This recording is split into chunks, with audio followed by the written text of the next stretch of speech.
পৌর বোর্ডগুলোতে আমরা আসিনি, পৌর বোর্ডগুলোতে সেই ঘুঘুর মাথায় চালাচ্ছে সেই চেয়ারম্যান, সেই কাউন্সিলর। যেমন এসআইআর শেষ হয়নি, সেরকম অন্নপূর্ণা যোজনাও শেষ হবে না, অ্যামেন্ডমেন্ট চলতে থাকবে।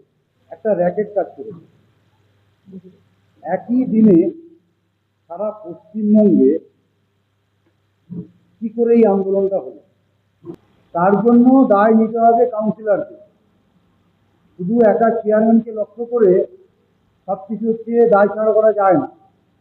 মানে আমরা সার্ভিস দেওয়ার জন্য সবসময় রয়েছি। ঠিকানা এই স্বপন নস্করের বাড়ি, 25 নম্বর ওয়ার্ড, সুন্দর ধামাতলা। এখানে আপনি 10টা থেকে চলে আসুন, আমরা আছি আপনাদের সার্ভিস দেওয়ার জন্য। যদি কেউ ক্লেম না করতে পারেন আমাদের কাছে আসুন, আমরা নির্দ্বিধায় ক্লেম করে দেবো আপনাদের জন্য। দাবি কি এখন? আমাদের দাবি যে আমরা যোগ্য, কিন্তু আমরা টাকা পাচ্ছি না। কেন পাচ্ছি না? সরকারি চাকরি করছে লোকজন, এতগুলো বাড়ি গাড়ি আছে, তারা কেন পাবে, আমরা পাবো না? কাঠফাটা রোদ, তার মধ্যে দেখতে পাচ্ছেন অন্নপূর্ণা ভান্ডারের জন্য বাচ্চা কোলে নিয়ে দাঁড়িয়ে আছে একটি আমাদের মা। তো আমি প্রশ্ন করব যে আপনার অন্নপূর্ণা ভান্ডারের কি স্ট্যাটাস আছে? আন্ডার প্রসেস দেখাচ্ছে, মানে আমি চেক করেছি আন্ডার প্রসেস এসছে। আমরা একদমই টাকা পাইনি, 3 মাস ধরে আন্ডার প্রসেস, আমরা একদমই টাকা পাইনি, 3 মাস ধরে করেছে, একদমই টাকা পাইনি। আপনি কত তারিখে ফর্ম ফিল আপ করেছিলেন? অফলাইন কি অনলাইন? অনলাইন অফলাইন দুটোই করেছি, দুটোই করেছি। আচ্ছা, ঠিক আছে। আপনার নাম? রিম্পা মজুমদার। আপনার ওয়ার্ড নাম্বার? Ward number 29। আপনাদের সামনে আরেকটি আমাদের দিদিকে তুলে ধরবো, যিনি গত মাসে টাকা পেয়েছিলেন, কিন্তু এই মাসে ওনার টাকা ঢোকেনি, বলছেন রিজেক্ট হয়ে গেছে। আমরা সরাসরি শুনে নেব ওনারই মুখ থেকে। হ্যাঁ, আমি আগের মাসে টাকা পেয়েছি, এ মাসে টাকা পাইনি। এই স্ট্যাটাস চেক করে দেখলাম যে reject and May further verified, কিন্তু আমাকে ভেরিফাই মানে করা হয়নি। মানে সবাইকে একই। আপনার নাম এবং আপনার ওয়ার্ড? প্রতিমা প্রামাণিক, 9 নম্বর ওয়ার্ড। আমাদের সামনে আমরা একজনকে দিদিকে পেয়েছি। দিদির অভিযোগটা শুনলে আপনাদের মাথা ঘুরে যাবে। প্রথম দিদির মুখ থেকে শুনে নিই, তারপর আমরা আসছি পরবর্তী এতে। আমার শাশুড়ি মার 3টে ছেলে, জানার জায়গা তিনি কাকে দেবে না সেটা তার ব্যক্তিগত ব্যাপার, আমার জানার প্রয়োজন নেই। তাহলে আমার কি রইল, তাহলে আমি কি পেলাম? তাই তার জন্য সরকার কেন আমাকে বঞ্চিত করবে? শাশুড়ির কি আছে, আমার তো দেখে লাভ নেই। আপনি কি করে ভাবলেন আপনার শ্বশুরবাড়ির পৈতৃক ভিটের জন্যই আপনি পাচ্ছেন না? আপনার নামে কি কিছু আছে? না, আমার নামে কিছুই নেই, কিন্তু আমার স্বামী তো যারা গাড়ি চালায় লোকের কাছে কাজ করে গেছে, কিন্তু আমি পাচ্ছি না। কিন্তু যারা চাকরি করে, যারা ভালো অবস্থা, তারা পাচ্ছে, কেন আমরা পাবো না কেন? আপনার নাম? আমার নাম শম্পা ঘোষ। কত নম্বর ওয়ার্ড? 22 নম্বর ওয়ার্ড। এইবারে আপনি তো ছিল তৃণমূল পন্থীদের বিরুদ্ধে, এগুলো তৃণমূল পন্থীদের বিরুদ্ধে। আজকের এই মা বোনেদের কষ্ট দেখছেন, কারণ আগের সরকার যদি স্ক্যাম না করতো আজকের এই মা বোনেরা একবারেই টাকা পেয়ে যেত। এখনো এখনো এখনো এই মা বোনেদের কষ্টের পিছনে তৃণমূলই দায়ী। বলুন বলুন বলুন, আপনি দালালি করতে এসেছেন। বলুন বলুন। আগে সরকার কি করছে ওটা ভুলে যান না, এখনকার সরকার কি করছে না সেটা বলুন। এই ফর্মগুলো কারা ফিল আপ করেছে? এই ফর্মগুলো কারা আপডেট করেছে? এই সরকারের লোক কি তৃণমূলের লোক? কে বলুন। গুলি মারুন এখানে। না, গুলি না, বললে সঠিক বলুন। কোন ডিসিশনে পৌঁছালেন? লাস্ট ডিসিশন বলতে আমরা শেষ পর্যন্ত যারা আন্ডার প্রসেস আছি তাদের একটা লিস্ট করা হলো। সেই লিস্ট থেকে ওনারা আমাদের আশ্বাস দিলেন যে আপনারা এই লিস্টে আপনাদের আইডি নাম্বার, আপনাদের আধার নাম্বার এবং হেড অফ দ্য ফ্যামিলির নামটা লিখে আমরা সাবমিট করলাম। ওনারা বললেন এটা এমএলএ ম্যাডামের মাধ্যমে মুখ্যমন্ত্রীর কাছ থেকে আমাদের সহায়তায় আমাদের আগস্টের টাকাটা আগস্টে ঢুকে যাবে, আশ্বাসটা ওনারা দিলেন। এই গরমের মধ্যে আপনার অনুভূতি উনি কি বলছে শুনেনি? আমাদের কথা এরা, আমরা তো রাস্তায় চলি সবসময়, আমরা অনেক দূরের থেকে আসি। এবার রাস্তায় একটা সমস্যা হলে আমাদের অনেকটাই সমস্যার মধ্যে পড়তে হয়। আমার সিদ্ধান্ত যেটা, সরকার যেটা সিদ্ধান্ত করেছিল প্রথমে সবাইকে টাকা পয়সা দেবে যেটা বলেছিল প্রথমে, যারা টাকাটা পাওয়ার উপযুক্ত আমি বলি তাদেরকে টাকাটা দিয়ে যাতে মানে সমস্যা থেকে নির্মূল করা যায়। তা নাহলে আমাদের তো কমিশনের মায়না, আমরা এরকম এক জায়গায় দাঁড়িয়ে গেলে এবং আটকে গেলাম, আমাদের অনেকটা মায়নার দিকেও অসুবিধা, এবং আমরা এখানে আটকে গেছি তাতে আমাদের অনেকটা গন্ডগোল হয়ে যায়। দেখুন, পলিটিক্যাল লোককে অ্যালাউ করা হবে, কারণ মিডিয়া তো দোকানে গেলে সত্যি ঘটনাটা বেরিয়ে আসবেন, তাই জন্য আর কিছু করা হয়নি। কারণ সাধারণ জনগণের কাছ থেকে নিন, পলিটিক্যাল লোক সব জায়গায় আছে, আমাদের পাড়াতেও আছে, তারাও কোনো কাজ করছে না। তার প্রুফ আমরা, আমাদের বাড়িতে গিয়েছে, আমার একটা অন্ধ পিসি আছে, তার আজকে এই দেবে সেই দেবে, তারপর তার কিছুই দেয়নি।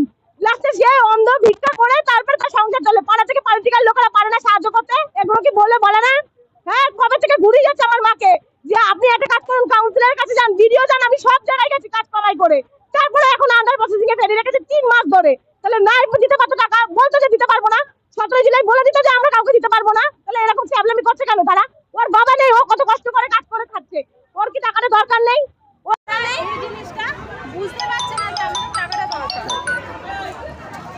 এখন প্রশ্ন একটাই, এর দায় কার, দোষ কার? আপনাদের মতে কার দোষ? বিধায়িকার দোষ, পুরোপুরি বিধায়িকার দোষ। কারণ বিধায়িকা এতবার এত মিটিং করছে, সব ওয়ার্ডের কাউন্সিলরকে ডেকে এইটা বলতে পারছে না যে আশা কর্মীদের বাড়ি বাড়ি পাঠিয়ে কারা পেয়েছে, কারা পাওয়ার যোগ্য, সেগুলো করতে পারছে না। যোগ্য নয় তাদের সবাইকে দিচ্ছে, আর যারা যোগ্য, এমনকি সরকারি চাকরি করছে, পিয়ারলেসে চাকরি করছে, তার ও কেন পাবে?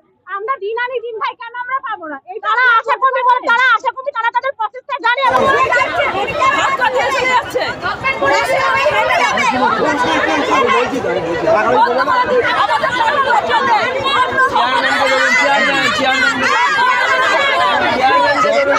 যখন রাস্তা অবরোধ চলছে তখন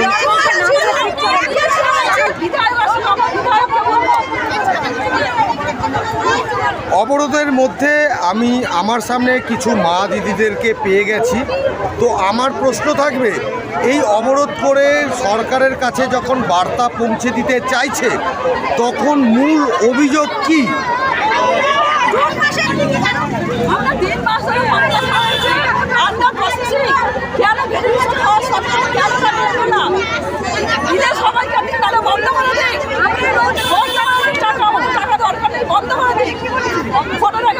সবাই পাবে, এখন বলছে যারা চাকরি করে বাদ দিয়ে দিন, যারা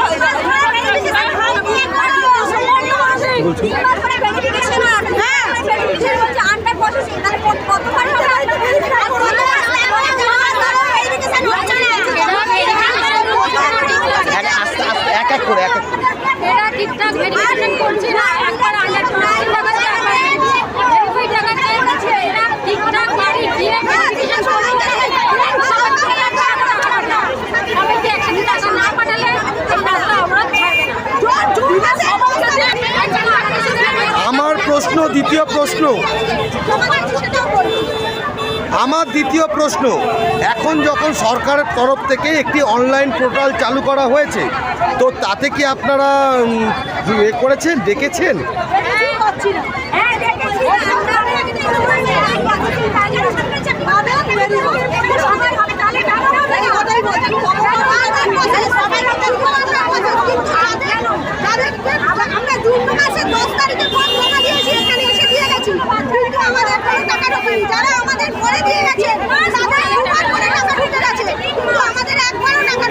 আচ্ছা, এখানে কি এমন মা দিদি আছেন যাদের একবার টাকা ঢুকেছে, এই মাসে ঢোকেনি?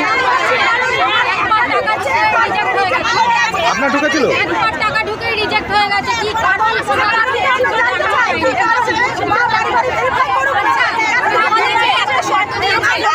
একবারও ঢোকেনি, একবারও ঢোকেনি।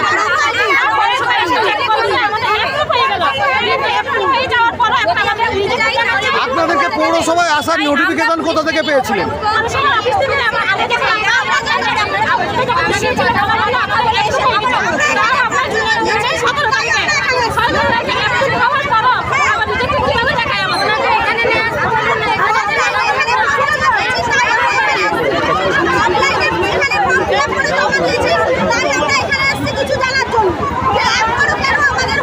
বলছি দিদি, রাস্তা অবরোধ না করে আমাদের এখানে চেয়ারম্যান আছে, চেয়ারম্যানের কাছে যাবেন আপনারা?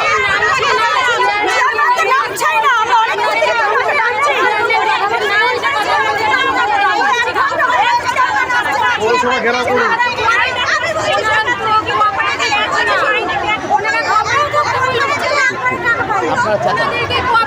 আপনারাই দেখতে পাচ্ছেন, আপনাদের চোখের সামনেই মা বোনেরা বেঁধেছে জোট। অন্নপূর্ণা ভাণ্ডারের টাকা না পাওয়ায় অসন্তোষ বাড়ছে।